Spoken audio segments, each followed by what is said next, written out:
ta dignité. Tes fichères aux côtes d'ivoire, fiers artisans de ta grandeur, tous rassemblés pour ta gloire, te bâtirons dans le bonheur. Fiers citoyens, le pays nous appelle. Si nous avons dans la paix, la paix, la liberté, notre devoir sera d'être un modèle de l'espérance promise à l'humanité, en forgeant unis dans la croix nouvelle, la patrie de la reine fraternité. La patrie de la reine fraternité. La patrie de la reine fraternité.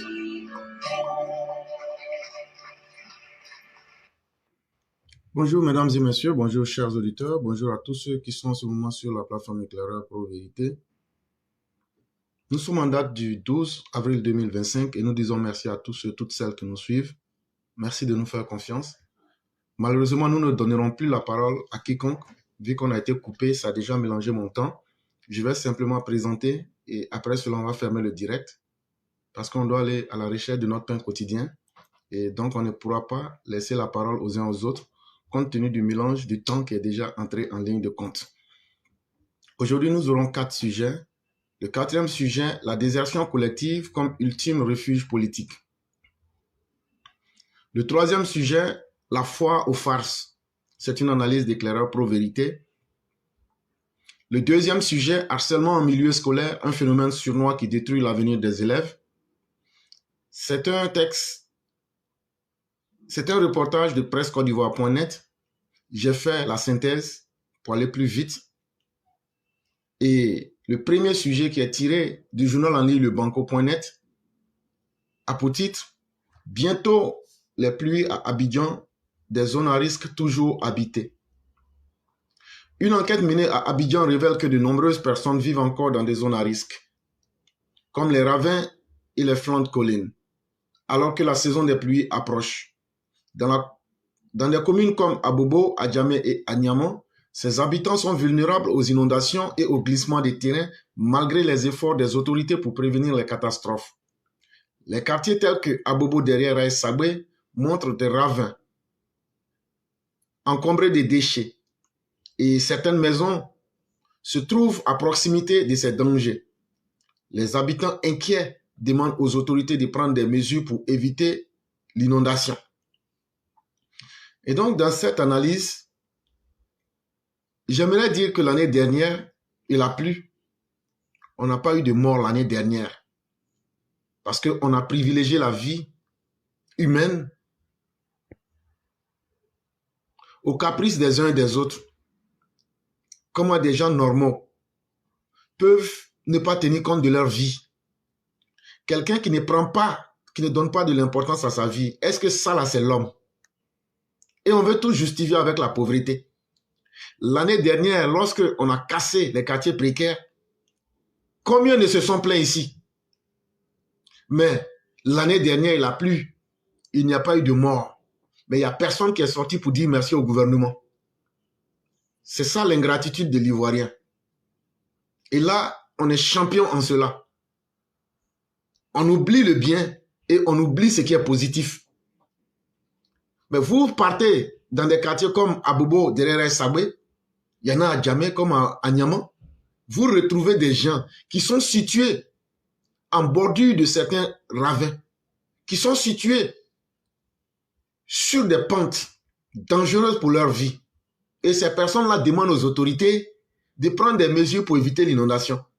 Et ce n'est pas le gouvernement qui dit à Dieu de faire tomber la pluie. Ce n'est pas le gouvernement qui a compteur de la pluie là, pour tourner et puis on peut arrêter mais on peut faire venir. Si vous n'aimez pas vos vies là, restez là-bas. Quand on vient pour vous enlever dans ces endroits, vous vous plaignez que le gouvernement est méchant. Maintenant, ceux qui sont gentils avec vous là, quand il y a les glissements de terrain, et puis la terre vient vous encombrer, et puis vous ensevelir, vous enterrer dedans là, ou bien que vous mourrez là, qui vient maintenant pour faire vos funérailles? Les Laurent Gbagbo, les Chakadjian, les opposants ivoiriens là, eux gardent leurs milliards là-bas, et puis maintenant ils viennent vous regarder et disent, les gens sont morts, les gens sont morts. Quand sont ces mêmes personnes, pourquoi vous les enlevez dans ces conditions-là? Et donc il va commencer encore à pleuvoir en 2025. À partir de mai là, c'est la saison des pluies. Il y a des gens qui jouent un jeu dangereux avec la mort en pensant que la chance là, c'est quelque chose qu'on va contrôler, ou bien parce qu'eux souhaitent que ça n'arrive pas. La catastrophe ne va pas arriver. La prévention a toujours été la meilleure arme des hommes intelligents.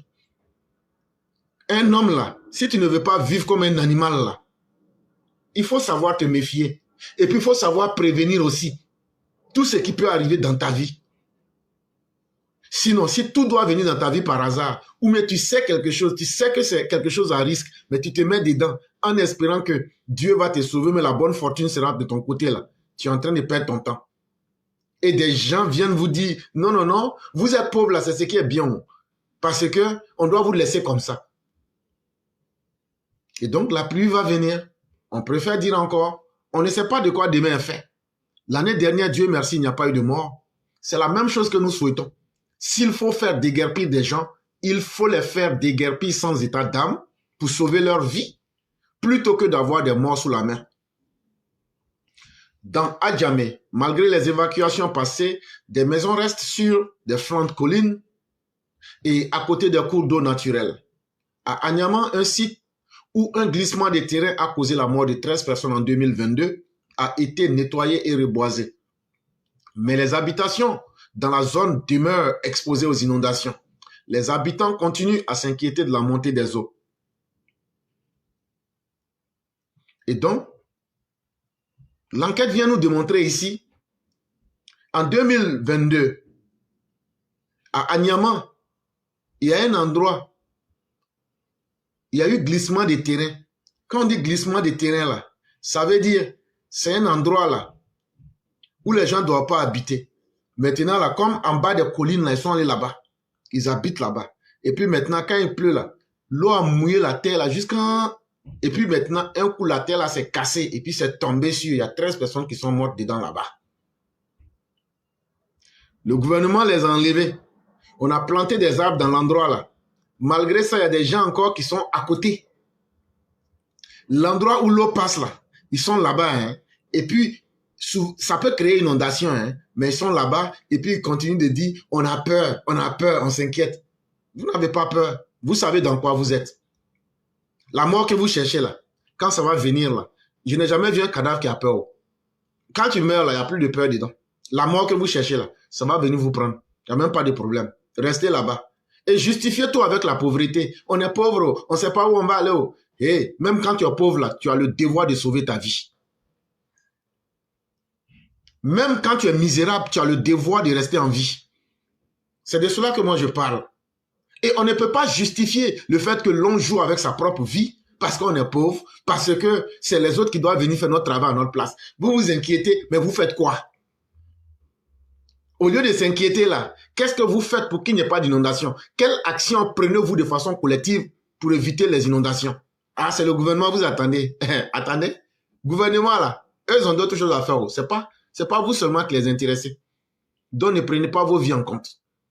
Les autorités locales, comme la maire d'Abobo, affirment qu'elles mettent en place des stratégies pour gérer les risques, notamment un catalogue des zones à risque à mettre à jour chaque année, ainsi que des efforts pour nettoyer les caniveaux avant la saison des pluies. Des réunions sont également organisées pour coordonner les réponses aux inondations. Les travaux d'aménagement pour améliorer le drainage des eaux usées et de ruissellement ont été réalisés. Mais les infrastructures ne sont pas toujours utilisées correctement. Les habitants se débarrassent souvent de leurs déchets dans les caniveaux, ce qui les obstrue et provoque des inondations. Voilà des gens. On aime se plaindre. Il y a ça ici. Alors que nous, on fait exprès pour être dans les problèmes. Et après, on veut crier. Hey, personne n'a obligation d'avoir pitié de quelqu'un qui se met lui-même dans le problème. Ça, retenez ça. Personne, moi, je ne vais pas aller enterrer quelqu'un qui lui-même cherchait à mourir. Maintenant, on construit des caniveaux. Vous ne pouvez pas être capable encore de nettoyer les caniveaux là. Mais en ce moment, quelle est la différence entre vous, entre nous et les animaux? Si un être humain ne peut pas mettre la propriété, sa propre propriété dans sa propre vie. Caniveau là, c'est nous on a obligé le gouvernement à construire. Mais caniveau là, les eaux sales qui passent dedans là, c'est nous on s'en va remplir ça de bouteilles, de boîtes, d'objets. On transforme les caniveaux en lieu de rejet des déchets. Les caniveaux deviennent des poubelles. Il y a des quartiers même là, il y a caniveaux, hein. Mais tellement ils ont mis déchets dedans là. Tu vas passer, tu ne sais même pas qu'il y avait caniveau ici. Et quand il pleut, c'est ça qui crée les inondations. Ça fait que on ne peut pas drainer les eaux sales correctement. Mais est-ce qu'on va dire que ça là, c'est la faute encore de l'autorité?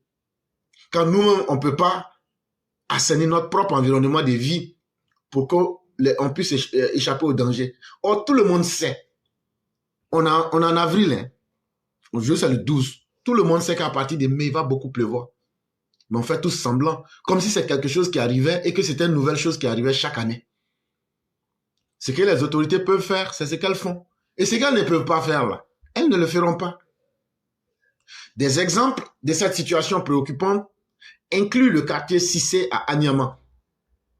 Un caniveau étroit est rapidement rempli d'eau et d'ordures, entraînant des inondations sur les routes. Les canalisations sont souvent en mauvais état ou déjà trop petites pour la quantité d'eau qu'elles doivent gérer. Les autorités doivent donc faire face non seulement à la gestion des infrastructures, mais aussi à l'éducation des populations sur la bonne utilisation de ces installations pour prévenir les dangers liés aux inondations.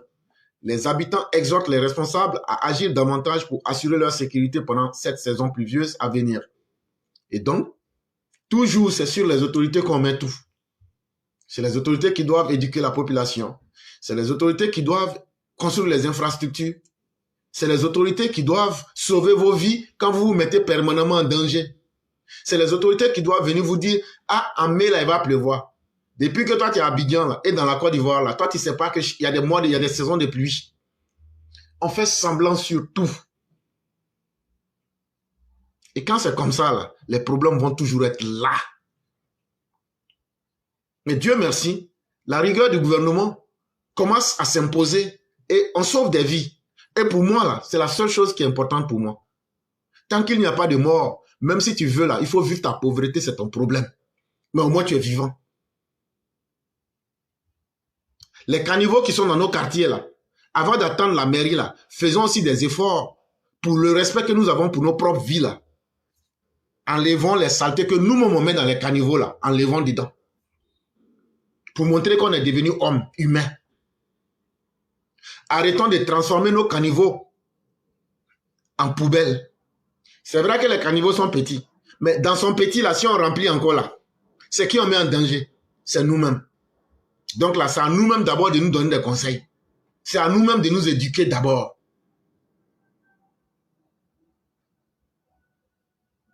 Avant d'entendre que les autres viennent le faire à notre place. Parce que c'est nos vies que ça concerne. Et avant que les autres vont venir sauver ta vie là, toi-même là, si tu t'es mis en danger là, c'est pas sûr que les autres vont venir te retrouver vivant. Et donc ça, c'était la première chose qu'il fallait dire aux uns aux autres. Et surtout, tous ceux qui habitent dans les quartiers à risque, privilégiez vos vies. N'attendez personne pour sauver vos vies. Soyez responsables de vos vies et évitez surtout l'improvisation. Sujet numéro 2. Harcèlement en milieu scolaire. Un phénomène sournois qui détruit l'avenir des élèves. Chers parents, quand on envoie nos enfants à l'école, là, ils s'en vont pour étudier. C'est pour ça qu'on les envoie là-bas. Mais quand on les envoie à l'école, là, il y a beaucoup là. Eux, là, leur école, là, les gens gardent ça. Et ce qu'on a constaté, c'est qu'en milieu scolaire, il y a beaucoup de harcèlement. Il y a des enseignants qui font le harcèlement aux élèves, filles.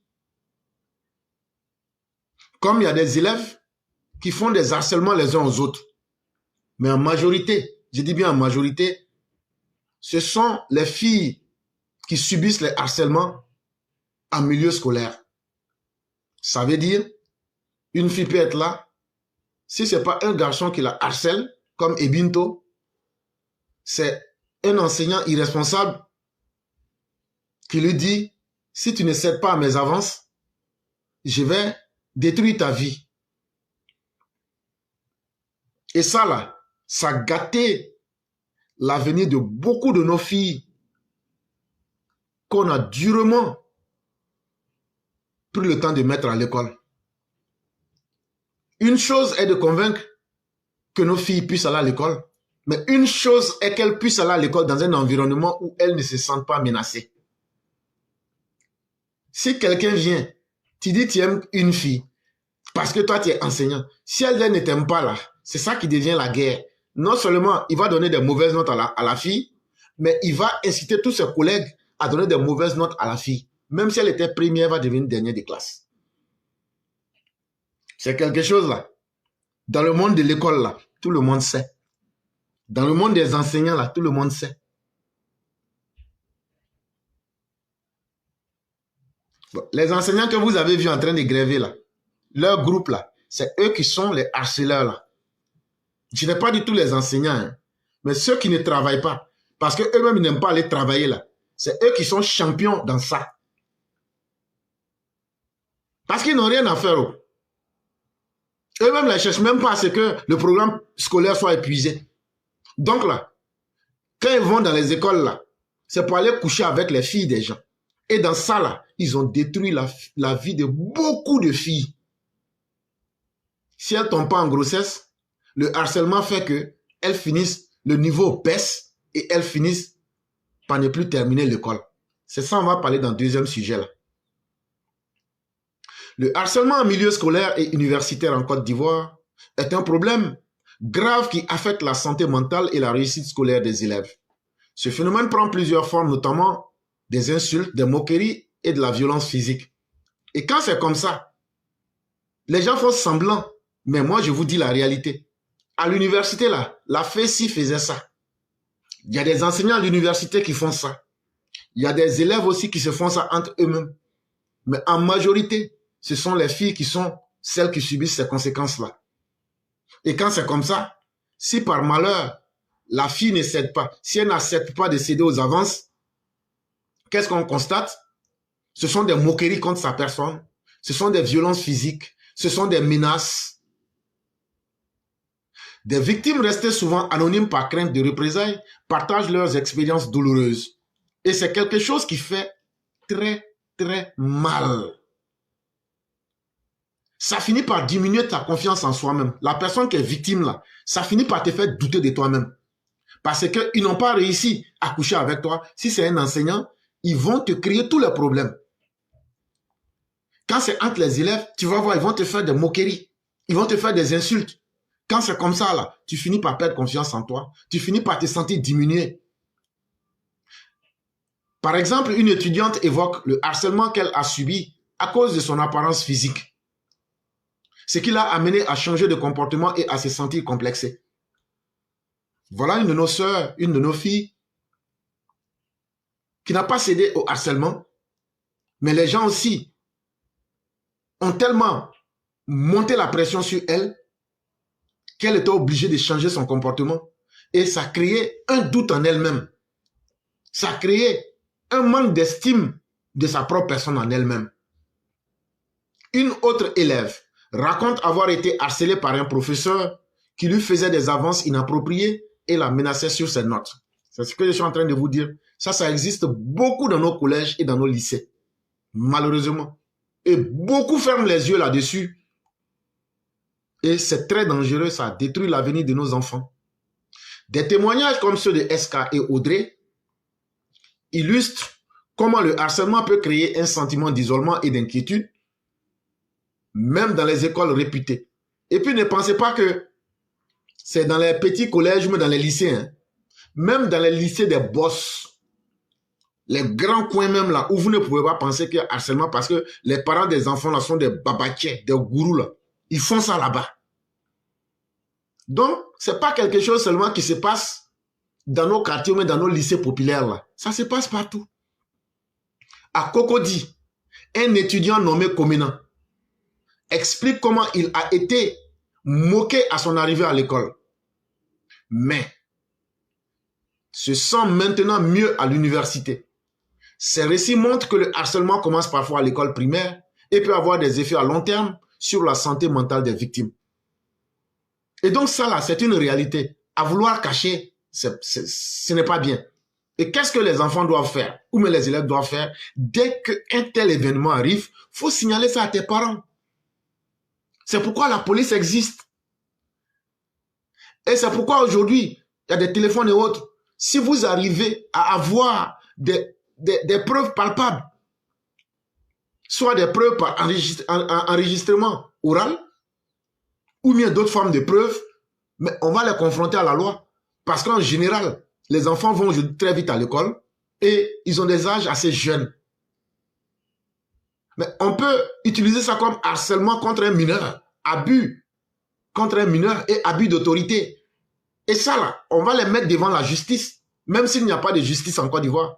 On va faire semblant de croire en eux et on va les déposer au moins des plaintes contre ces personnes-là. Mais c'est que nous-mêmes, les enfants, peut-être qu'ils ne le savent pas, ils ont peur, ils ne le disent pas.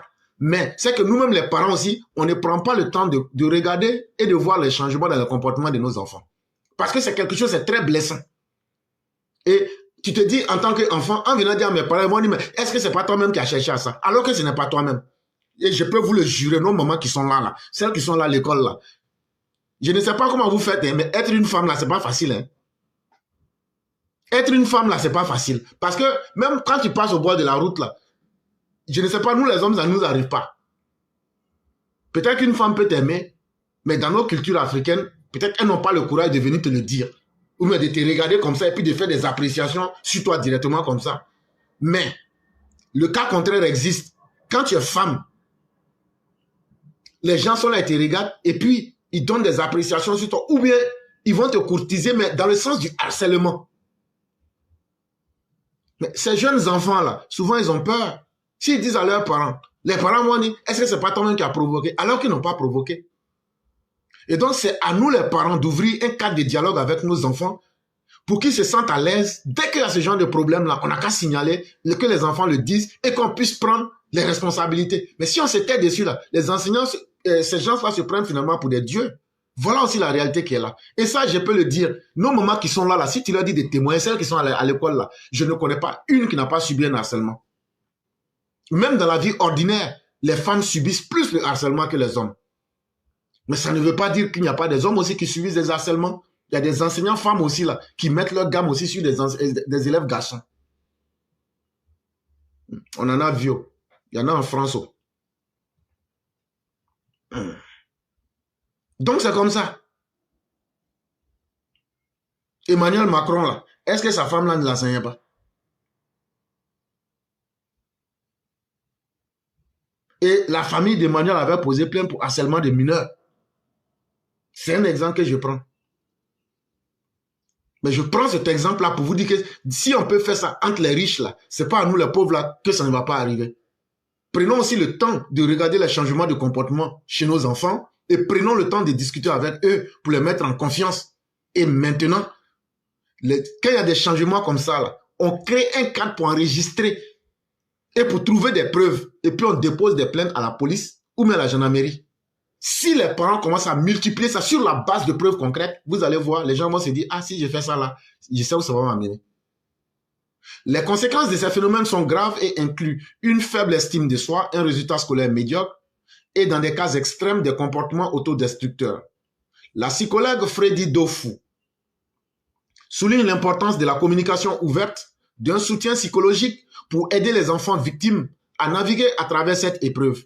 C'est que la maman est en train de dire Freddy Dofu là, tout ça là c'est long pour nous. Un parent là, tu dois connaître tes enfants. Une mère là, tu dois savoir tes enfants filles là. Tu dois tout contrôler dans leur corps. Et vous savez de quoi je parle. Et tu dois être capable de leur dire la vérité. Nous les papas là, nos garçons là, on doit être capable de leur dire, hey Joe, ta voix est en train de changer. Hein. Tu sais ce que ça veut dire non? Tu n'as pas eu mal au bout des seins là. Ah, ça veut dire que tu es en train, ton corps est en train de changer. C'est la puberté qui est là. Et donc là, un jour tu vas te lever là, ta culotte là, ça sera mouillé. Ça là, on appelle ça comme perte nocturne ou bien, ça veut dire maintenant là, tu peux enceinter femme. Tu étais mon enfant hein, quand tu es né. Tu as grandi, non? Maintenant là, tu es devenu homme, tu peux devenir père de famille. Ah, il faut penser à ton école d'aide. Parce que là, moi je suis pauvre. Moi je ne peux pas nourrir ta maman, toi-même, m'occuper de toi. Et puis toi, tu vas me rendre grand-père sans ma volonté. Je ne peux pas. Donc frère, ton corps là, tu es devenu une arme de guerre. Tu peux créer un pays. Fais attention. Et puis derrière, à côté de ça, il y a Sida encore qui est là. Sida. Prends ton enfant, allez visiter l'hôpital. Tu lui montres les gens qui ont Sida là. Tu lui dis ça là. Tu fais pas attention là. Le monde est un endroit très dangereux. Tu vas prendre maladie, tu vas mourir. Donc là, je ne te demande pas de faire un choix. Je te demande d'être responsable dans ta vie. Parce qu'on ne peut pas contrôler un être humain. Tu peux éduquer un enfant, mais lui-même là, tu ne peux pas contrôler son destin. C'est à nous d'éduquer nos enfants, de leur dire la réalité, de leur dire ce qu'on a honte de leur dire là. Ne laissez pas les films porno éduquer nos enfants. C'est quand vous pensez que quand nous les parents, on rentre dans la maison avec la maman de nos enfants là, vous pensez qu'un enfant d'aujourd'hui, il ne sait pas ce qu'on fait là-bas. Moi, je mets la terre à terre, hein. Parce que ce qui se passe là, tout le monde sait. Les enfants là, quand ils avaient peut-être 2 ans, et puis ils avaient tétine dans leur bouche là, et puis ils étaient dans la trottinette là, c'est là on pouvait dire peut-être ils savent pas. Mais même les enfants d'aujourd'hui dans la trottinette, 2 ans là, ils savent. Ils savent. Donc là, à un moment là, faut pas cacher. Il faut leur expliquer. C'est comme ça que oui, moi et puis ta maman là, c'est comme ça. C'est ça là on a fait, et puis on t'a mis au monde là, et puis tu es né. Mais c'est parce qu'on était devenu responsable. C'est parce que c'est un choix qu'on a fait. Et tu n'es pas le résultat d'une erreur de la nature. C'est parce que nous, on était prêts en tant que parents et on a pris le temps de te faire, de te concevoir. Et tu es là. Mais toi, là, il faut suivre le même chemin. Il ne faut pas créer des erreurs de la nature. Ce sont les enfants comme ça là qui deviennent les gors là. Parce qu'ils n'ont pas... Ils ont été créés par des gens qui étaient élèves. Ce sont des erreurs de la nature. Et donc là, leur vie là, ils ne peuvent que se livrer à la mort. Et puis, il y a beaucoup d'autres maladies qu'on appelle les MST, les maladies sexuellement transmises. Il y a gono dedans. Il y a beaucoup aujourd'hui qui sont là, je ne gagne pas enfant. C'est parce que tu avais eu gono, la gonocoxie là. Et puis, vous vous êtes blagué, tu te soignes avec des mauvais médicaments là. C'est ça qui a fait que tu ne peux pas faire enfant aujourd'hui là. Et donc, le danger, il est réel. Le danger, il est profond. On a parlé et on a donné des séries de solutions. Mais ce n'est pas tout qu'on a dit. Mais le harcèlement, là, ça détruit l'estime de soi en la personne qui est harcelée. Ça détruit les résultats scolaires de l'enfant. Quand j'imagine un parent, je ne connais pas un parent qui soit responsable, qui met un enfant au monde et qui dit, je ne veux pas que cet enfant ait un avenir brillant. Mais surtout quand on met cet enfant à l'école, c'est combien de sacrifices qu'on fait. Et puis toi, tu vas laisser un idiot venir détruire la vie de cet enfant. Après combien d'années de souffrance? Après combien d'années de privation? Et les harcèlements amènent la personne à se replier sur elle-même et ça détruit tout le comportement de l'homme ou de la personne qui est harcelée. Et avec le nouveau phénomène maintenant de l'homosexualité, mais forcément, nos garçons aussi sont victimes et peuvent être victimes de ces situations. Et donc faisons beaucoup attention. Communiquons avec nos enfants. Observons correctement tout ce qui change sur leur corps. Soutenons-les psychologiquement et amenons-les à s'ouvrir à nous pour qu'on puisse les aider à traverser ces épreuves. La psychologue insiste sur la nécessité pour les parents et les éducateurs de prêter attention aux signes de détresse chez les enfants et d'intervenir rapidement.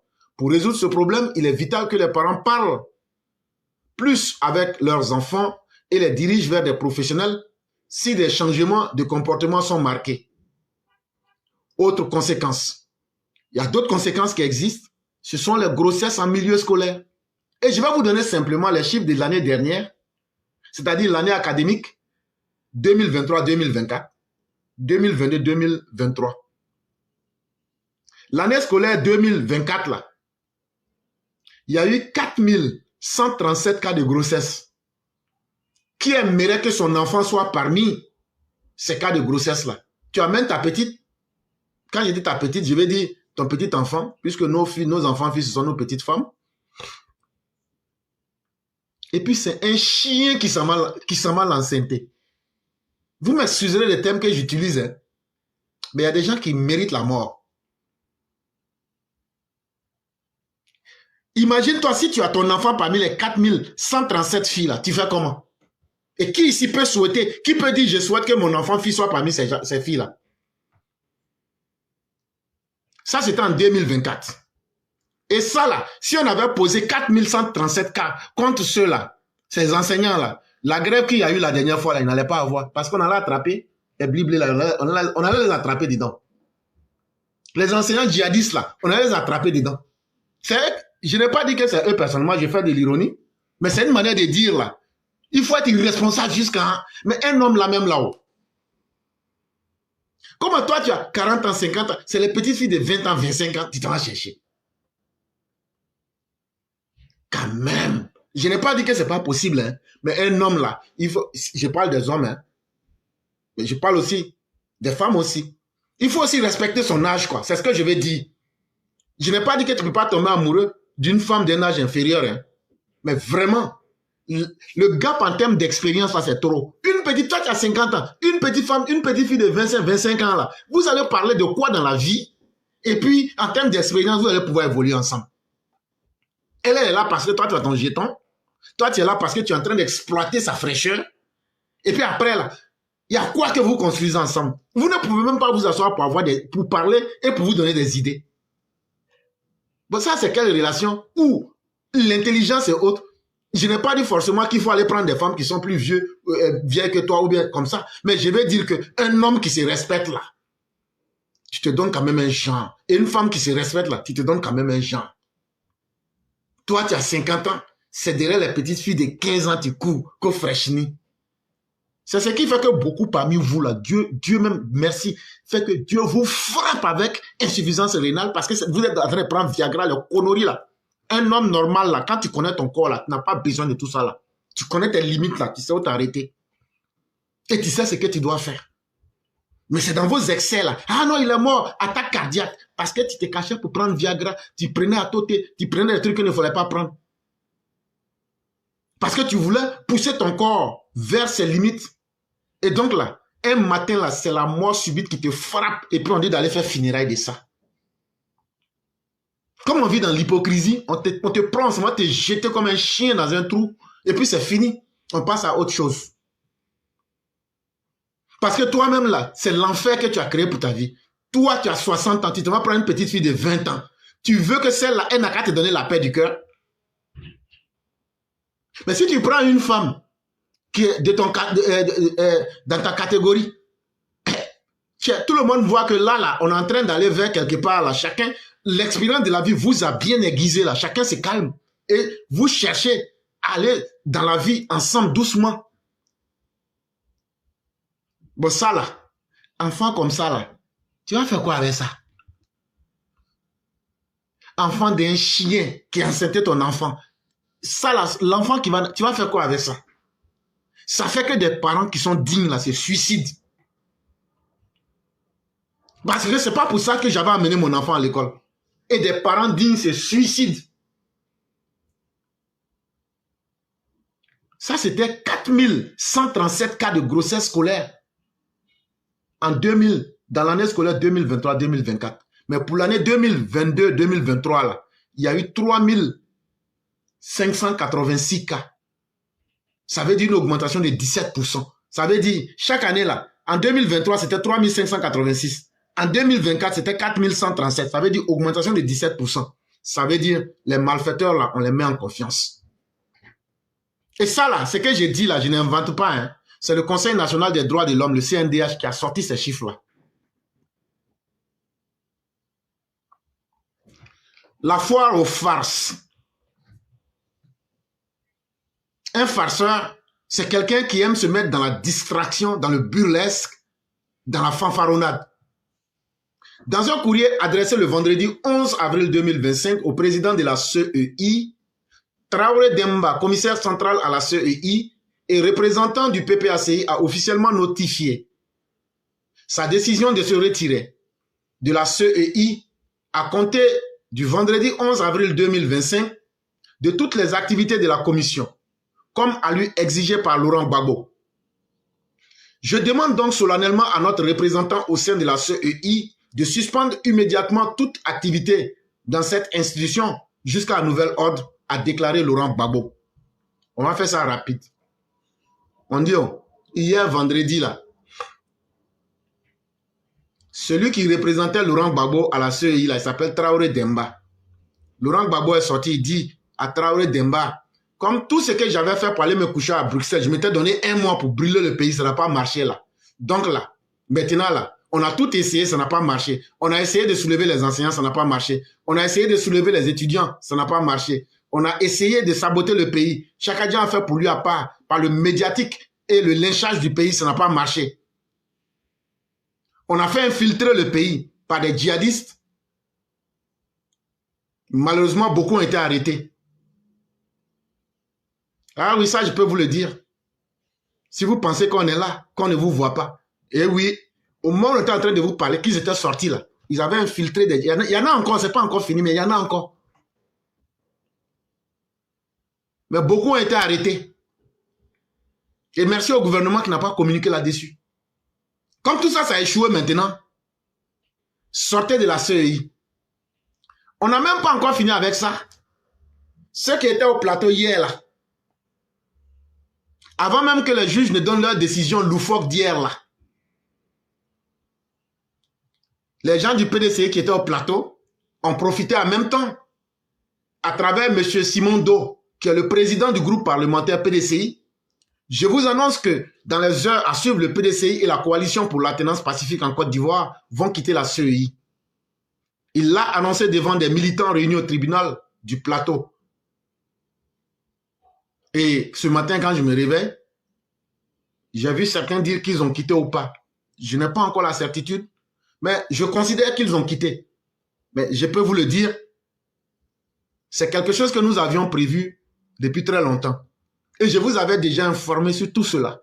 Et je vous avais aussi dit que nous étions déjà prêts et que nous savions ce que nous allons faire. Donc ce n'est pas un fait nouveau pour nous. Mais voici les commentaires que je ferai. Pour moi, c'est une stratégie indirecte pour imposer une nouvelle voie de dialogue à la partie adverse. Ce déjà vu, c'est pour eux ce qu'ils n'ont pas pu obtenir par les actes de violence. Ce qu'ils n'ont pas pu obtenir en hurlant pour parler de dialogue social ou même de dialogue politique. Pour eux, dans leur tête, il faut passer par des chemins détournés pour atteindre le même objectif, pour que le gouvernement dise « Ne quittez pas la CEI, venez, on va discuter ». Et là, comme ça, ils vont créer maintenant un point de discussion avec le gouvernement. Ils vont maintenant dire que maintenant, nous commençons une négociation politique. Mais moi-même qui ne suis pas là à l'école, là, il y a combien de mois, moi, j'avais déjà prévu ça. Ça veut dire que tous les scénarios que vous avez prévus, là, nous, on voit dedans. Le dialogue que vous voulez, là, vous n'aurez pas. Puisque le soi-disant dialogue politique n'a pas été obtenu par Seploul lui-même à travers ses hurlements, il faut donc discréditer la CEI en pensant que cela va mettre mal à l'aise le gouvernement. Et donc, si le gouvernement se sent mal à l'aise, on va dire, mais c'est que les institutions pour les élections en Côte d'Ivoire ne sont pas crédibles. Non, c'est pas vous qui pouvez rendre invalide, ou mais c'est pas vous qui pouvez discréditer. Et pourquoi je le dis? Le Sénégal et le Ghana que vous appréciez là, c'est le ministère de l'Intérieur qui organise les élections. On avait déjà prévu, vous quittez, il n'y a pas de problème. Le gouvernement, pour être neutre, va laisser ça à l'institution de l'État pour organiser. Et donc là, ça ne nous fait ni chaud ni froid. On avait prévu ce scénario depuis pratiquement 8 mois. Moi, je vous dis, c'est vous qui êtes nouveau dans votre propre film. Sinon, nous là, je le dis clairement, ceux qui suivent bien les cours qu'on donne ici là, depuis 8 mois, je vous avais dit qu'on en allait arriver à ce scénario. Et je vous ai dit ce que je suis en train de répéter. Hey, on ne peut être affecté que par ce qui nous surprend. Mais quand tu sais déjà quelque chose qui va venir là, ça veut dire que tu prends toutes les dispositions pour ne pas être surpris. Donc peut-être le 11 avril hier, là, c'était une surprise pour vous quand vous annoncez. Mais nous, depuis 8 mois, nous le savions. Donc nous ne sommes pas surpris. Et donc, ne vous limitez même pas au PDCI, hein, les députés, les maires que vous aviez là, dites-leur aussi de quitter dans les institutions du gouvernement. Dites à vos députés, puisque la CEI n'est pas crédible, ils n'ont qu'à quitter leur poste, ils n'ont qu'à démissionner. Là, maintenant, on va savoir que vous êtes sérieux. Dites à vos maires de démissionner. Là, on va savoir que vous pouvez aller au bout. Vos comportements de djihadistes, là, vous allez comprendre aussi qu'il y a des gens qui peuvent vous réprimer. Voilà des gens qui se prennent pour ce qu'ils ne sont pas. Jean, vous êtes trop important. Si vous quittez là, vous êtes quitté là, on n'a même pas su qu'il y a quelque chose même.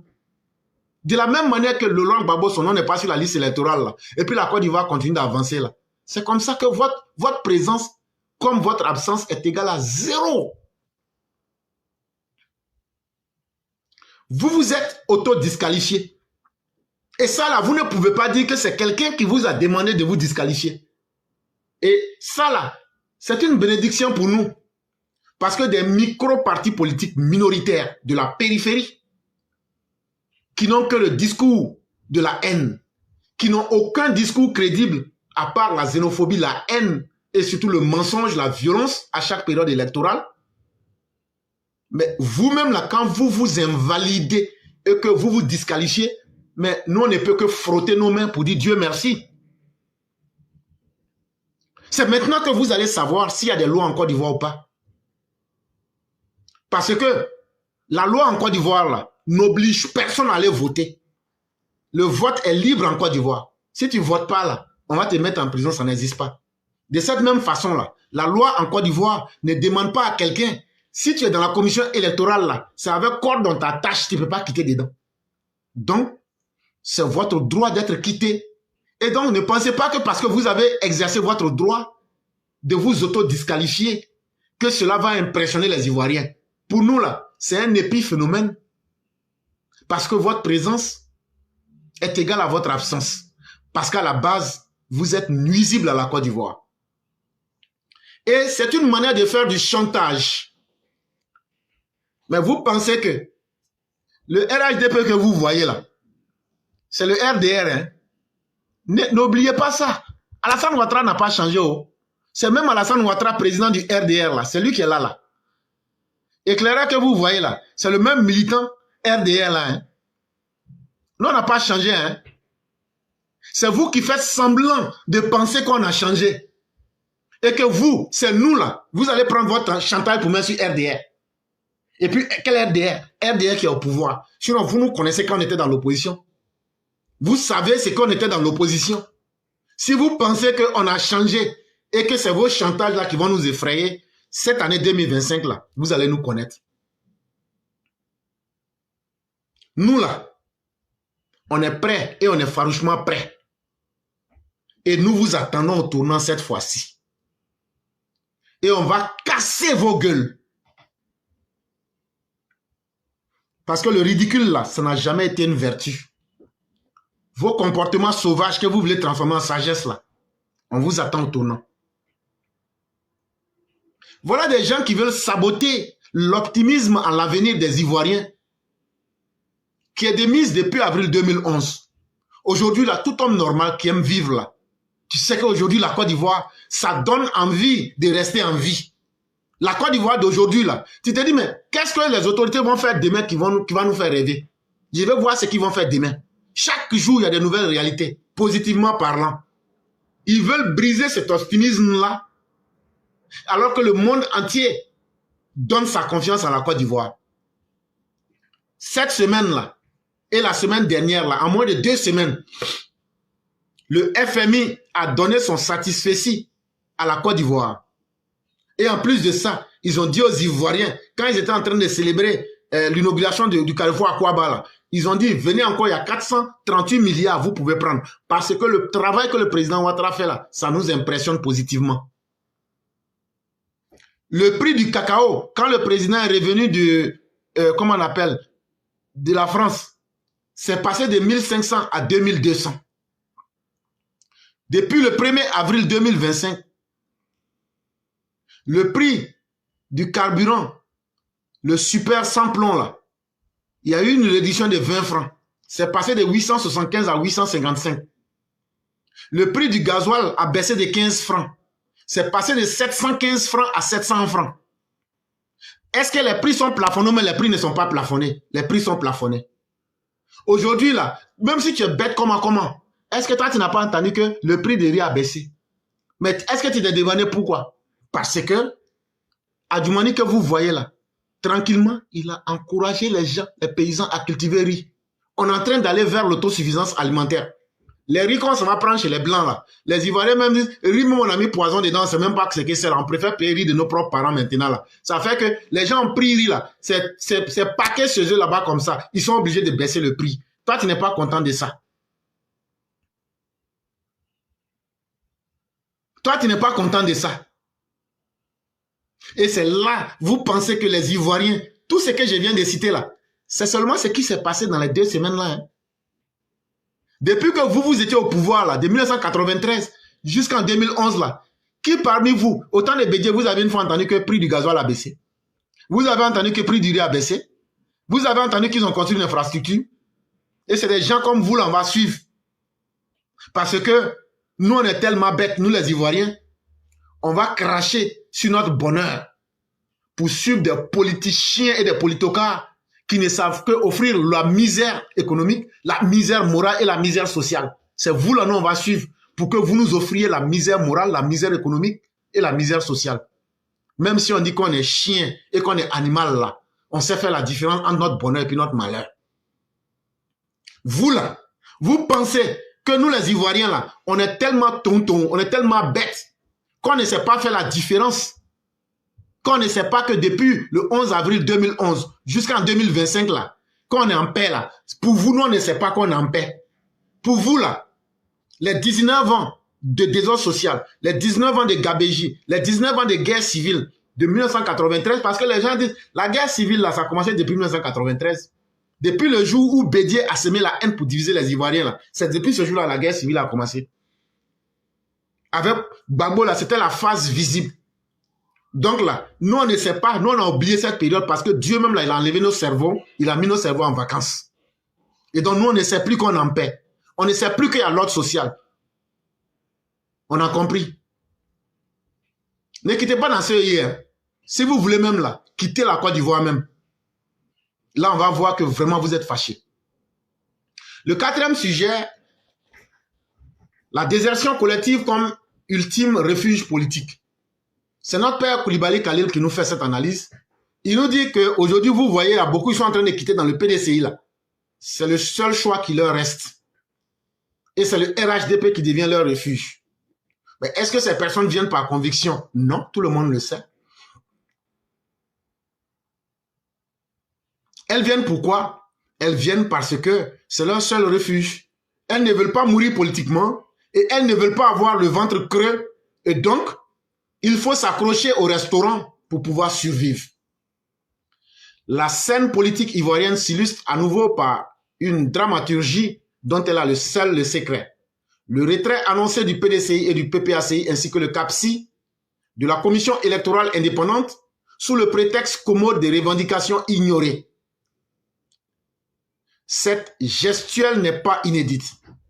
Elle prolonge presque mécaniquement le geste du PPACI de Laurent Gbagbo, tout aussi empressé de quitter l'arène dès que ses desiderata n'avaient pas été exaucés. À 6 mois des échéances électorales, et même si l'échéance ne peut être une raison valable, cette agitation procédurale révèle moins d'un attachement aux principes démocratiques qu'une tentative désespérée de réécrire les règles du jeu en cours de partie. Ce que les opposants ivoiriens demandent là, en réalité, actuellement, on est dans une phase de contentieux. C'est eux-mêmes qui ont demandé qu'on fasse l'enrôlement entre octobre et novembre 2024. Est-ce qu'on a fini l'enrôlement là pour mettre une liste définitive à la disposition des Ivoiriens? Non. Mais comment on peut changer les règles du jeu pendant qu'on est en jeu? Comment on peut demander, on est en train de faire un enrôlement, on n'a qu'à annuler ça et puis on va reprendre un nouveau enrôlement? C'est quand on a commencé là, on n'a qu'à terminer. Comme ils savent qu'on ne change pas les règles de jeu pendant le match, et comme ils savent que leurs désirs ne sont que des caprices, ils ont pensé qu'en faisant du harcèlement, le gouvernement allait céder. Parce que eux, là, quand eux vont crier, on allait avoir peur d'eux. Mais au fur et à mesure que le temps des élections approche, nous sommes à 6 mois, ils sont là, ils disent, ce qu'on avait tenté là, ça ne va pas marcher. Donc, ce qui est mieux là, ça veut dire déjà que ce qu'on a demandé là, puisqu'on ne va pas obtenir là, est-ce que c'est pas mieux, on va aller au restaurant, on va aller manger là-bas. Sinon là, on vient là, tout le monde sait que nous sommes des hyènes. Et nous-mêmes, on sait qu'on n'est pas de conviction. Nous sommes des militants du ventre. Une stratégie de surenchère symétrique. La surenchère revendicative devient ainsi non un moyen de perfectionner l'ordre électoral, mais un stratagème pour discréditer tout processus qui ne garantirait pas d'avance le triomphe de ses promoteurs. Voilà des opposants qui n'ont de mérite que de vouloir saboter le processus démocratique. Voilà des opposants qui ont peur d'aller dans les urnes.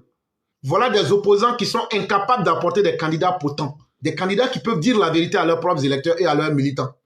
Voilà des électeurs, voilà des partis politiques qui ont fait le choix des individus, eux non le choix des idéologies. C'est Gbagbo nous en un mot, c'est Chakadjan nous en veut parce qu'il est baoulé. Mais derrière là, vous n'avez pas une idéologie. Comme si, est-ce que tout le monde est obligé d'aimer Gbagbo? Est-ce que tout le monde est obligé d'aimer Ouattara? Est-ce que tout le monde est obligé d'aimer Chakadjan? Et donc là, au lieu d'avoir des idées, au lieu d'avoir des idéologies, ils se sont imposés d'aimer des personnes. Mais si tu aimes quelqu'un, c'est ton problème. La personne que toi tu aimes là, rien ne m'oblige à l'aimer. Ils se sont piégés dans ce gouffre-là. Et aujourd'hui, ils trouvent qu'ils font des revendications. Et ces revendications, au lieu de dire, on fait des propositions, des revendications pour améliorer la CEI, eux font donc des propositions pour discréditer, pour salir la CEI, comme si la CEI était totalement mauvaise. Alors que la CEI d'aujourd'hui communique et la CEI d'aujourd'hui est indépendante dans ses actes parce qu'on voit, elle affiche tout de façon concrète.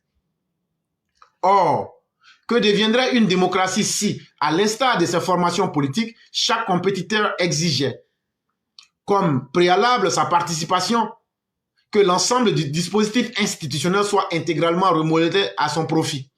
De la manière que vous êtes en train de demander qu'on n'a qu'à remodeler, on n'a qu'à refaire la CEI pour que vous soyez satisfaits là. Si on finit de faire comme pour vous là, et puis nous aussi on dit qu'on n'est pas satisfait, on n'a qu'à remodeler comme le RHDP aussi veut parce que nous on est au pouvoir là. Est-ce qu'on pourra là des élections? Si chacun veut que la CEI n'a qu'à être, on n'a qu'à transformer la CEI comme lui veut ou même comme elle veut là. C'est que nous on va attendre, quand vous allez finir, et puis on va faire la CEI comme vous voulez là. Le lendemain, là, nous aussi, on sort pour dire, bon, nous aussi, on n'aime pas la manière que c'est là. On veut maintenant que, comme nous, on est au pouvoir là, on n'a qu'à transformer ça comme de la manière nous aussi, on veut. Après, maintenant, le parti d'Herman Aboua aussi va dire, de la manière que vous autres, vous avez voulu là, nous aussi, on veut que ça n'a qu'à être comme pour nous. Après, le parti de Guedro va faire la même chose. On va faire 1000 ans sans aller aux élections. Parce que, pour qu'on puisse satisfaire tout le monde là, ça va prendre du temps. L'élection par essence, confrontation d'ego sous l'empire de la loi commune, serait remplacée par une négociation permanente des conditions de la victoire, livrée au bon vouloir de chaque prétendant. Ce que vous voulez là, vous voulez qu'on dénature la CEI pour que vous puissiez incruster vos gens, pour que vous vous sentiez en confiance de gagner. Laurent Gbagbo l'a déjà dit, il y a une vidéo qui circule, que lui ne va jamais à une élection s'il ne sait pas comment elle va se terminer. Ça veut dire, tant que lui n'a pas mis les gens là-bas pour incruster la CEI et puis braquer les élections là, lui ne va pas à ces élections. Et donc là, si pour vous, c'est que vous n'avez pas le courage de dire aux gens là, on n'a qu'à laisser, la CEI va devenir comme vous voulez pour que vous sachiez que vous allez gagner avant de participer aux élections. Sachez que les Ivoiriens n'ont pas ce temps-là. Parce que chaque parti allait demander que la CEI soit taillée sur mesure pour qu'il gagne l'élection avant de pouvoir aller compétir devant les électeurs. Cette posture révèle une profonde immaturité démocratique. Mais quelqu'un qui refuse d'aller aux élections, quelqu'un qui refuse de donner un programme de campagne, quelqu'un qui n'a pas de candidat, qui n'a pas d'alternative idéologique, mais cette personne-là, c'est quelqu'un qui est immature démocratiquement. C'est quelqu'un qui n'a aucune formation démocratique et c'est quelqu'un qui n'a aucune intelligence politique. Elle dévoile surtout un inquiétant réflexe. Substituer à la confrontation électorale la stratégie de la dénonciation victimaire infiniment plus confortable. Et donc, pour eux, les PPAC et PDC, Quand ils vont se dire, tout va mal et c'est nous qui sommes les victimes, ça va nous impressionner. Les vraies victimes sont dans les quartiers. L'argent des gens que vous avez volé là, et puis vous avez gâté la vie des gens, c'est eux les vraies victimes. Quand vous étiez au pouvoir, vos détournements là, les hôpitaux que vous n'avez pas pu construire là, et puis il y a des gens qui sont morts, c'est eux, ils sont dans les cimetières là, c'est eux les vraies victimes. Quand vous avez mis les escadrons de la mort là, les victimes là, comme les H, les camarades là, c'est eux les vraies victimes. Quand Simone Gbagbo a demandé de violer les femmes là, ces femmes là, elles existent aujourd'hui encore, c'est elles les vraies victimes. Vous, des bandes de rapaces, des bandes de voleurs, des bandes d'incapables, des bandes d'indignes, des bandes de mécréants, des bandes d'impies, des bandes de philistins, des bandes d'individus sans foi ni loi, des Aoula et des Aoliba qui viennent s'arrêter, c'est eux qui sont victimes. Alors que vous avez dans vos comptes bancaires les milliards volés des Ivoiriens, vous n'avez jamais posé un seul acte positif pour les Ivoiriens et c'est toujours vous les victimes. Parce que quand c'est comme ça, les gens vont se dire, mais les vraies victimes sont là, elles vous regardent. Ce n'est plus la force des idées qui est mise à l'épreuve, mais la capacité à invalider le terrain de jeu lorsque la victoire paraît incertaine. Au lieu de faire la promotion pour dire, voilà ce qu'on peut améliorer dans la CEI, c'est toujours eux qui disent, voilà ce qui n'est pas bon dans la CEI. Bon, dites-nous ce que vous proposez pour rendre ça bon. C'est trop facile d'être quelqu'un qui est là toujours en train de crier. Et dites-nous, ce qui est bon qu'on doit faire là, est-ce que vous avez fait ça avant? Ah! Vous savez que si vous avez des gens intelligents en face, là, on va vous dire ce que vous n'avez pas pu faire là. Au nom de quel droit vous voulez que les autres fassent ça pour vous? Alors nous, on n'a qu'à créer les conditions pour vous faire gagner et puis on va aller aux élections avec vous. Est-ce que Gbagbo en 2010, là, on n'a pas fait sondage pour dire que c'est lui qui gagne avant les partis? C'est parce qu'il était sûr qu'il allait gagner. Bon, si c'est ça que vous voulez là, nous, on n'a pas ce temps-là. Ou bien, on n'a qu'à prendre Simone Evé, Gbagbo Laurent, avec Chaka Dian, eux vont diriger la CEI et puis on va aller aux élections.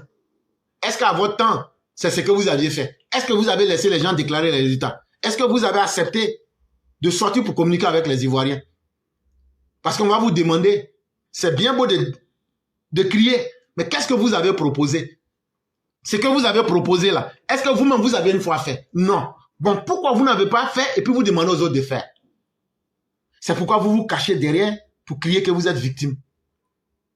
En vérité, ces retraits en cascade sont moins des actes de protestation que des aveux d'impuissance publique. Loin d'ébranler la légitimité du processus démocratique, ils exposent au grand jour le déficit de confiance de leurs acteurs et auteurs dans leur propre capacité de conviction. Et vous venez de vous désavouer. Vous venez de démontrer à la face du monde que vous n'avez pas confiance en vous-même. Parce que si vous aviez vraiment l'électorat qu'il fallait, et que vous vous dites populaire là, c'était le moment, quel que soit le contexte, d'aller vous mettre ensemble et vous partez confronter le RHDP et vous les battez à plate couture. Si le RHDP n'avait pas pris le PDCI et le RDA pour les mettre ensemble là, il aurait été difficile qu'on puisse gagner en 2010. Mais faites la même chose, mettez-vous ensemble. Montrez que vous avez confiance en vos militants. Et puis maintenant là, choisissez notre alternative comme au Sénégal. C'est trop facile de dire au Sénégal tout va bien, au Ghana tout va bien. Mais les opposants là-bas, là, quand ils estiment qu'il y a quelque chose qui leur fait barrage là, ils choisissent quelqu'un d'autre, ils mettent ça. Eux, ils ont confiance en leurs militants. Donc, à part Gbagbo et puis Chaka Dian là, il ne peut pas avoir une autre personne qui peut prétendre au poste de président. Donc, c'est le culte des humains. Et c'est ça qui montre que vous avez un déficit de confiance en vos propres acteurs. Ça prouve que vous n'avez pas confiance en vous-même. Ce sont des hommes que vous adorez, c'est des individus que vous adorez. Vous n'avez pas d'idéologie. Et ça, les hommes sont tous mortels. Et ça vient de démontrer que vous êtes dans l'impuissance et que c'est un aveu d'échec par anticipation. L'absurdité d'une démocratie à la carte. Ceux qui quittent aujourd'hui la CEI ne font qu'emprunter le sentier battu. Laurent Gbagbo, après tout, n'a siégé dans aucune instance électorale pendant 10 ans. Le pays n'en a pas pâti. Ça, c'est tellement du déjà vu. Le PPACI, FPI, MGC, LMP a boycotté depuis qu'ils ont quitté le pouvoir en 2010. Mais est-ce que ça a empêché la Côte d'Ivoire d'avancer? Est-ce qu'après eux-mêmes, ils ne sont pas revenus pour faire des députés? C'est pourquoi j'ai dit, si vous n'êtes pas vraiment content, si la CEI n'est pas crédible, même vos députés, vos maires, là, vous devez leur dire de rendre le tablier pour démissionner. Là, comme ça, on va dire vraiment, vous avez raison. La machine démocratique a poursuivi sa route, indifférente aux absences théâtrales des uns et aux soupirs dramatiques des autres. Donc, la démocratie, elle n'est pas parfaite, mais ce sont les hommes qui l'animent avec l'expérience qui la rendent parfaite. La Côte d'Ivoire avance, vous partez, vous faites du théâtre, du spectacle, de la fourberie, des farces, mais après, quand il y a élection encore, vous revenez et vous voyez que les choses ne changent pas, les choses évoluent, mais vous êtes là, on vous regarde dans votre théâtre. En 2020, même scénario, retard en cascade, grande déclaration outragée, pour un résultat au final identique. Le peuple ivoirien est allé voter. L'élection a eu lieu et la terre a continué de tourner. De la même manière que vous êtes parti là, vous allez revenir la queue entre les jambes. Il n'y a pas quelqu'un qui va aller vous demander pardon. On est déjà habitué à ça. Allez trouver un autre scénario. En 2020 là, Bédi était candidat. Mais pourquoi il n'est pas allé aux élections? Parce que vous savez que vous êtes minoritaire. Vous savez que vous, en vérité, vous ne pouvez pas gagner des élections. Mais vous demandez au RHDP de créer les conditions d'un suicide. De se faire suicide. On demande à Alassane Ouattara de quitter. Si Alassane Ouattara quitte là, c'est qui vous allez mettre? C'est la question qu'on vous pose. Si Alassane Ouattara quitte là, c'est TBO on va mettre. C'est Meïlé on va mettre. Ou même c'est Gbagbo on va mettre. Alassane Ouattara n'a qu'à quitter. Vous voyez comment vos réflexions sont terre à terre. Alassane Ouattara n'a qu'à quitter. Bon, Alassane Ouattara, je quitte. C'est qui vous allez mettre? Venez nous dire qui vous allez mettre. Bon, ils n'ont pas participé. Ils ont fait leur vous la CNT. Mais après là, est-ce que les élections n'ont pas eu lieu? Est-ce que la terre s'est arrêtée de tourner en Côte d'Ivoire? En réalité, les retraits précipités de 2025 ont au moins un mérite, celui de lever toute ambiguïté. En abandonnant si tôt le processus, ces partis dévoilent eux-mêmes leur véritable plan. Ne pas aller aux élections, mais dénoncer, ne pas convaincre les Ivoiriens, mais contester. Et c'est une très bonne chose que vous contestiez. Et c'est ce que j'ai dit. Ces crises préélectorales, on n'avait jamais vu. Mais maintenant que vous êtes prêts à une crise préélectorale, sinon on a déjà vu crise post-électorale, on a vu ça plusieurs fois, depuis 95, 90, pour aller là-bas, 2010. Ces crises préélectorales, on n'avait pas vu, crise avant les élections. Mais Dieu merci, en faisant ça, en quittant dans les instances, vous nous rendez service parce que vous montrez non seulement votre incapacité, mais vous nous dites apprêtez-vous à la violence parce que nous n'aurons d'autre choix que de devenir violents, de devenir des contestataires. Et là, la République vous attend. Le procès en illégitimité est déjà instruit. Il ne reste plus qu'à en lire le verdict soigneusement rédigé d'avance. Loin de paralyser la démocratie, cette défection programmée confirme surtout la fébrilité de ceux qui s'y livrent. Donc, des gens qui ont peur eux-mêmes de s'assumer, ce n'est pas à nous d'aller les traiter comme des bébés pour leur demander pardon. Ça là, personne ne va vous demander pardon. Et la sœur, il va continuer son travail. Les institutions du gouvernement vont continuer leur travail. Restaurer la gravité de l'acte électoral. Ce qu'on va faire là, on ira aux élections de gré ou de force. Votre guerre civile que vous êtes en train de préparer, les djihadistes infiltrés là, si vous voulez commencer ça aujourd'hui même. Face à cette démission politique masquée en indignation civique, l'opinion publique ivoirienne ne saurait rester spectatrice.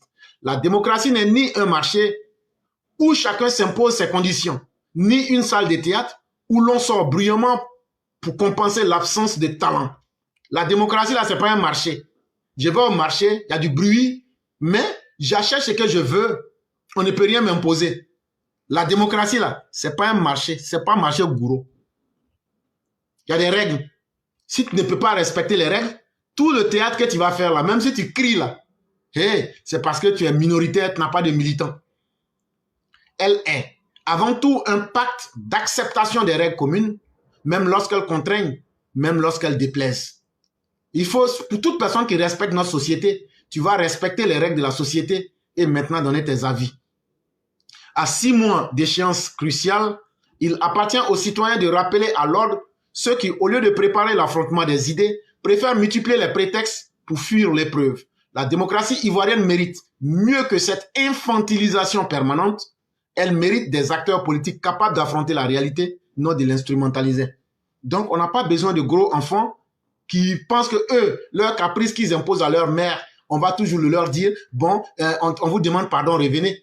Vous allez voir si quelqu'un va vous demander pardon. Un matin là, c'est vous-même qui allez revenir dans votre honte pour demander que vous êtes revenu. Puisque c'est pas quelqu'un qui vous a obligé. C'est pas aussi quelqu'un qui va aller vous demander pardon de revenir.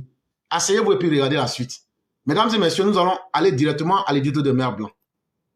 Bonjour éclaireur pour vérité, bonjour à tous mes condisciples de l'excellentissime classe éclaireur pour vérité. Mon édito aujourd'hui a pour titre la stratégie du voyage. Les malinqués ont toujours trouvé le voyage un moyen pour se construire.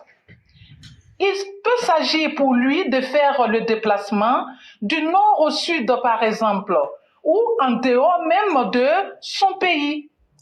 L'idée étant de trouver ce qui est hors de portée chez soi. Cette philosophie du Iwili Ilo Itama signifie en français « lève-toi, tiens-toi debout et marche ». Une marche qui lui ouvre ou qui lui a ouvert toutes les portes. Les portes d'autres contrées, les portes d'autres pays. À travers ce sonnet, Joachim du Bellay fait l'apologie du voyage. C'est le voyage glorieux qui dit ceci.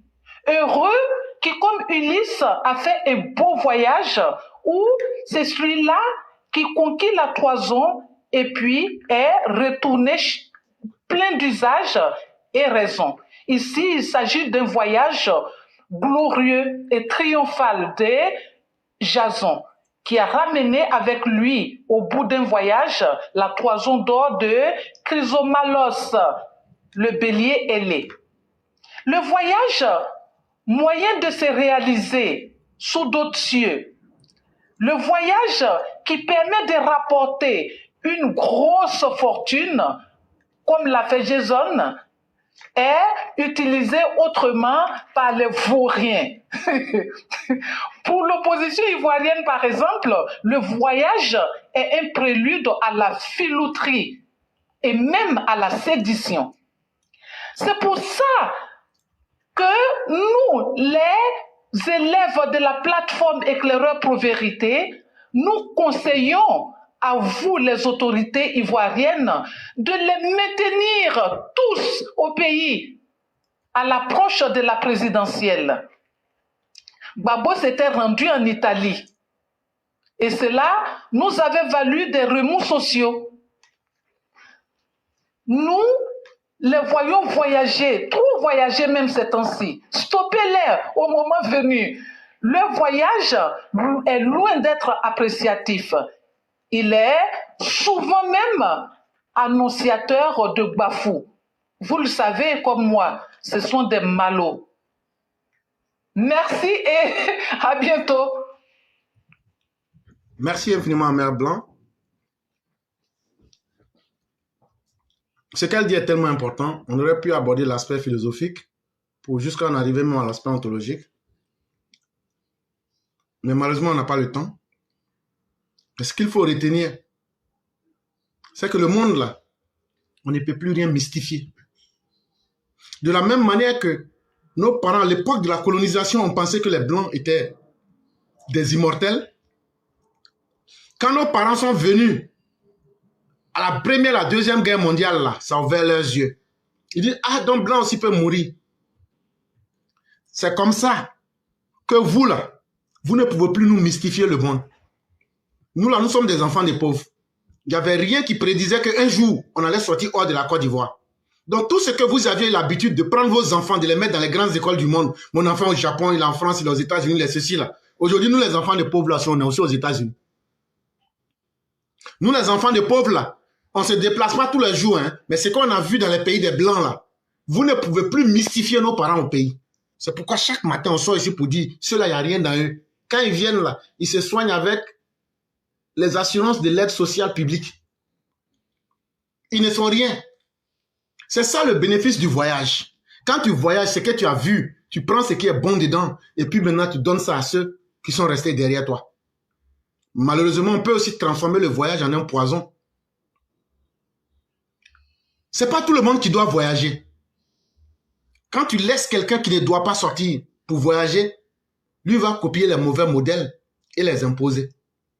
Ces opposants-là auraient voulu qu'ils utilisent le pays, eux et leurs enfants, et puis vous allez rester dans la misère et dans vos prisons mentales, et eux vont avoir raison sur vous chaque fois. Et quand vous les voyez sortir, ils ne sortent pas pour aller rechercher du bien à la Côte d'Ivoire. Afingesen en France, Chakadien en France, Blé Goudé en France, Gbagbo en France, en Europe. Et bizarrement, le pays prend feu. C'est la grève des enseignants, c'est des djihadistes qui sont arrêtés, c'est des plans qui ont été tracés. Et ça, depuis pratiquement quelque temps, je le dis, il faut que les autorités, à partir de fin juillet, mettent fin à tout voyage de ceux qui disent qu'ils sont des acteurs politiques en Côte d'Ivoire. Et à partir de fin août, on ferme nos frontières. Et on va mesurer l'amour que chacun a pour la Côte d'Ivoire. Merci encore à Mère Blanc. Mesdames et messieurs, nous avons terminé. Nous avons 14 minutes. Je vais laisser 2 minutes. Vraiment un temps qui sera très limité. Un maximum de 5 minutes. Je vois déjà, il y a le frère Ismaël et le roi du printemps. Mais sachez que je serai très, très exigeant. Si quelqu'un a vraiment quelque chose à dire, vous allez le faire en moins de 2 minutes. Par respect pour les auditeurs, je vais vous appeler. Parce que je suis déjà piégé. Une fois que l'émission se coupe, c'est pour relancer et organiser, ça demande du temps. Donc c'est ce temps qui est perdu qu'on ne pourra pas rattraper. Mais je vais faire le sacrifice de vous laisser la parole. Après le bonjour, là, s'il vous plaît, ne dites rien. Voilà ce que j'ai envie de dire, point. Et puis vous laissez la parole. Maintenant, si vous essayez de tirer là, je vais vous dire, frère, moi je dois aller au travail. C'est dans ça, moi je gagne ma nourriture. Pardon, il faut arrêter là. L'émission peut continuer sur Facebook. C'est vraiment par respect pour les uns et les autres que je vous donne la parole. N'en abusez pas. Bonjour. Après bonjour là, voilà ce que j'ai envie de dire, point. Et puis laissez la parole. Parce que comme je le dis, je n'ai plus que 15 minutes. Et je retrouve en face de moi 4 personnes. Donc si je dois diviser les 15 minutes, vous voyez déjà qu'il n'y aura pas assez de temps. Mais je vais faire l'effort de laisser 5 minutes à tous. Si vous arrivez à les utiliser, tant mieux. Mais si vous n'arrivez pas, je vais vous arrêter pour conclure le plus brutalement possible. Pour vous dire, c'est votre temps, concluez et laissez la parole. Et donc, on va lancer directement pour permettre à ces 4 personnes-là de s'exprimer le plus rapidement possible. On ne pourra plus ajouter d'autres personnes, malheureusement, à part les 4 personnes qui sont là. Je ne pourrai plus prendre ce risque de dire quoi que ce soit. Sinon, je vais aller au boulot en retard et ce n'est pas bon. Donc, toute personne, à part les 4 premières personnes, je ne pourrai pas prendre d'autres personnes. Et donc, nous disons merci à tous ceux et toutes celles qui sont là. Et donc, si vous entendez votre téléphone sonner, décrochez rapidement pour nous faire gagner en temps. Autrement, si on vous appelle que ça sonne 5 fois, si vous ne prenez pas, on va découper. Bonjour, monsieur. Vous avez la parole pour 5 minutes. Oui. Donc, bonjour à tous les amis du progrès. Bonjour à tous les amis de la classe. Alors, moi, je vais me prononcer sur cette opposition boiteuse, une opposition incohérente, qui dit des choses et son contraire. Mais il faut que nos frères et sœurs sachent que si Gbagbo Laurent a vu le palais présidentiel encore une fois dans sa vie, c'est qu'il est de passage au plateau. Je répète, si Laurent Gbagbo a vu le palais présidentiel encore dans ses yeux, c'est qu'il est de passage au plateau. Donc cette opposition aujourd'hui demande une chose et son contraire. Et qu'elle demande à ses députés, à ses maires, de démissionner, c'est aussi simple. On ne peut pas être élu par une institution qui est là pour les élections et à la dernière minute prend la poudre de scraper. C'est une fuite en avant. Il faut que les Ivoiriens sachent qu'en 1990, toute l'opposition, Zadi Zaourou, Francis Vanga Wodier et Bamba Morifere, Gbagbo Laurent lui-même, face à Houphouët-Boigny, devait boycotter les élections de 90. Mais comme à son habitude, M. le Roublard a roulé ses collègues dans la farine et il s'est présenté seul face à Houphouët-Boigny. C'est comme ça qu'il a pris la tête de l'opposition. Mais la lune n'est pas, le ciel n'est pas tombé sur la Côte d'Ivoire. La Côte d'Ivoire a continué. En 1990, ce même Gbagbo Laurent a eu à dire, si Ouattara n'est pas candidat, je poserai plainte. Mais il y a eu le boycott actif qui a fait 65 morts à Dabou. Personne n'a participé, sauf le professeur Banga Vautier, et le ciel n'est pas tombé sur la Côte d'Ivoire. En 2000, tous les candidats potentiels du PDCI, Lamine Fadiga, Wassena et autres, Bombay, ont été écartés. Le docteur Alassane Draman Ouattara écarté. Mais après, il allait seul, après avoir manipulé l'article 35 avec le général Guy. Le ciel n'est pas tombé sur la Côte d'Ivoire. Le président Alassane Ouattara a appelé même au calme. Donc, c'est une diversion pour forcer le pouvoir à la négociation, à aller au dialogue politique. Mais ça, c'est ce qui démissionne d'abord. Frère, vous avez atteint votre temps. Vous avez atteint votre temps. Vous avez atteint votre temps. Ah, j'atteins déjà. Ok. Allez, merci. Merci bonne soirée beaucoup. à vous et puis À vous pareillement. merci pour ce que vous faites. Il n'y a pas de Bonne problème. soirée. Merci beaucoup.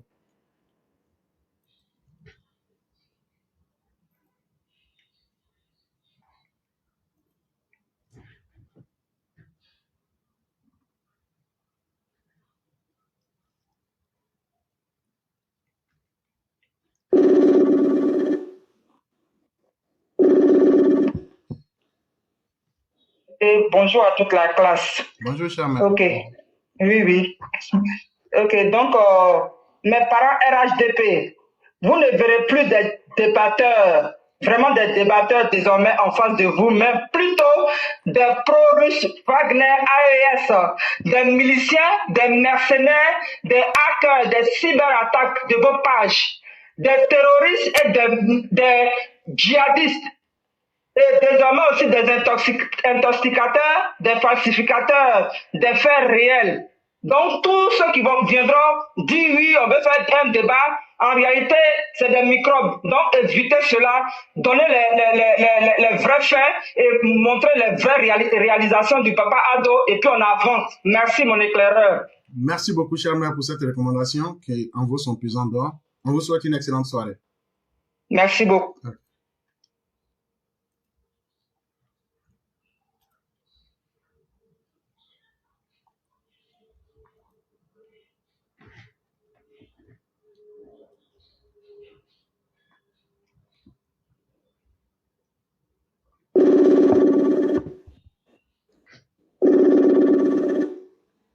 Oui, le professeur. Bonjour, comment vas-tu? Très bien, vous-même? Alhamdulillah. Ok, donc et la famille, tout le monde va bien, j'espère. Oui, ça va. Donc, on vous laisse la parole. Moi, je suis avion par terre, il a fini tout de suite. Bonjour les EPV, bonjour EPV TikTok, Facebook. L'éclaireur, tu as touché un point très qui m'a marqué moi, toute ma vie après mon année scolaire en seconde. J'avais mon professeur de physique comme ça qui m'avait interdit de ses cours au deuxième trimestre, pensant que j'allais doubler sa classe et je suis allé en classe supérieure. Et moi, je vais parler à ce professeur Malo là. Laissez les enfants en paix, laissez-les aller à l'école. Oui. C'est pas tout le monde qui a envie d'aller à l'école et puis ne pas être présentable. Il y a des gens qui vont à l'école pour se présenter, pour se sentir bien dans leur peau. Ça ne veut pas dire qu'elles vont à l'école pour aller vous chercher. Laissez les enfants des gens tranquilles, laissez nos filles évoluer, laissez nos filles faire leurs études. Tout le monde n'est pas à l'école pour tricher. Oui, il y a des filles très intelligentes qui n'ont pas besoin de vos notes pour réussir. Donc, laissez-les tranquilles. Ce truc m'a marqué toute ma vie jusqu'à ce que je rentre ici aux États-Unis. Donc, arrêtez d'harceler les enfants des gens. Et vous, les parents, soyez complices avec vos enfants filles. Pardonnez. Ne rejetez pas vos enfants. Comme moi, j'ai été rejetée quand j'ai expliqué mon problème, on m'a blâmé. Mon père n'avait pas voulu entendre. Il me dit non, que c'est moi qui étais le problème. Donc, pardonnez. Suivez bien vos enfants et soyez vraiment à l'écoute de vos enfants. C'est très important. Ça m'a marqué. C'est quelque chose que je ne peux pas effacer de ma mémoire. Donc vraiment, merci l'éclaireur d'avoir touché ce point. Que Dieu protège Pado et tous ceux qui l'entourent. Que Dieu protège toutes nos forces de l'ordre et tous ceux qui nous donnent la sécurité en Côte d'Ivoire. Merci. Je m'arrête là. Merci beaucoup, cher maire. On vous souhaite une excellente soirée et bien des choses à toute la famille. Merci. Je vous en prie.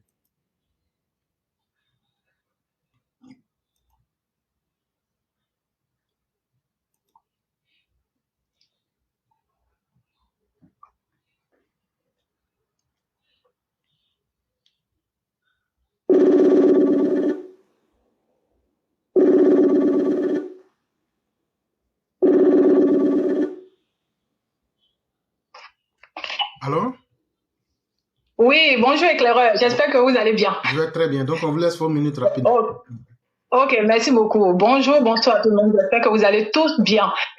Je rappelle ici les parents en Côte d'Ivoire. Vous qui laissez vos enfants se faire endoctriner, vous qui laissez vos enfants dans la main et dans l'oreille des manipulateurs, des personnes qui poussent toujours la jeunesse à sortir, qui poussent toujours les irresponsables à sortir. Vous les voyez en ce moment là en train de faire les défilés, non, en Europe. Vous et moi là, vous avez les moyens de vous balader comme eux?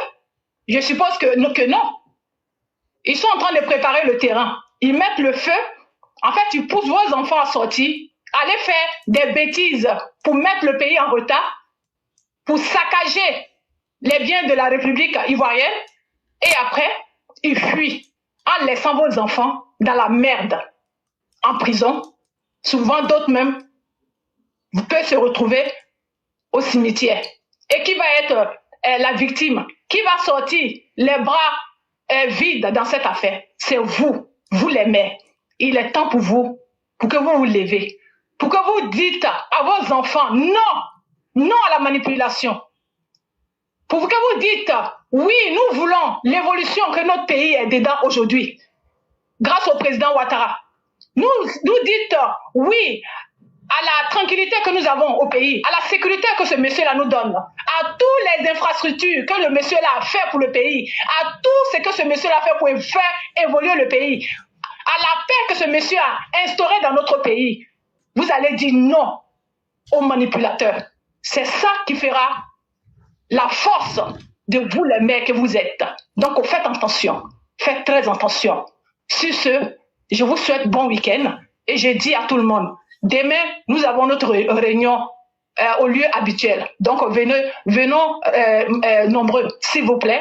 Et puis, voilà quoi. Et après, on aura les choses de la vie. On n'a pas le temps de parler de tout. Donc, on viendra avec la mère Sali et ainsi que toute l'équipe des TikTok. On va voir ça. Et puis, après dimanche, nous aurons aussi le soir, je suppose, voilà, les choses, comme on dit là, la politique, comme d'habitude. Ok, donc je vous laisse. Bon week-end à vous et puis à demain. Merci beaucoup. Et on va dire plus tard sur TikTok. Merci beaucoup. Et éclaireur, merci et au revoir. Merci beaucoup, chère mère. Merci de cette belle efficacité et nous vous souhaitons une excellente soirée.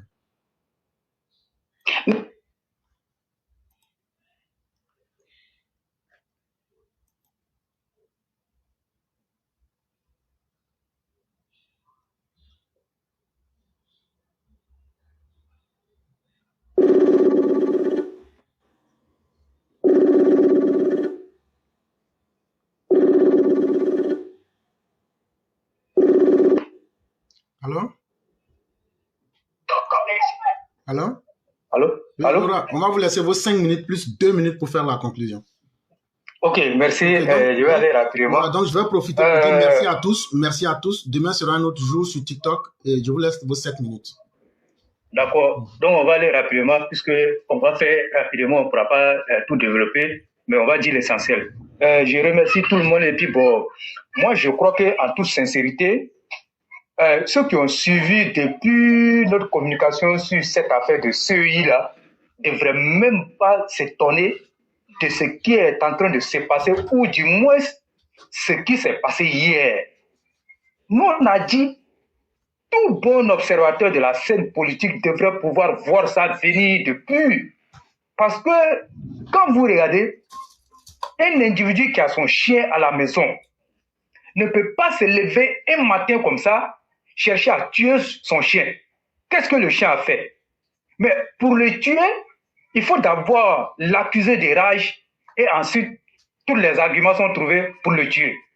C'est le cas de la CEI. Si vous avez vu leur entêtement à vouloir dénigrer, comment ils vont faire pour sortir du processus? Ils ne peuvent pas sortir. Donc il faut comment on appelle, harceler la CEI, montrer que cette CEI-là n'est pas bonne. Et ensuite, ils vont passer à l'acte.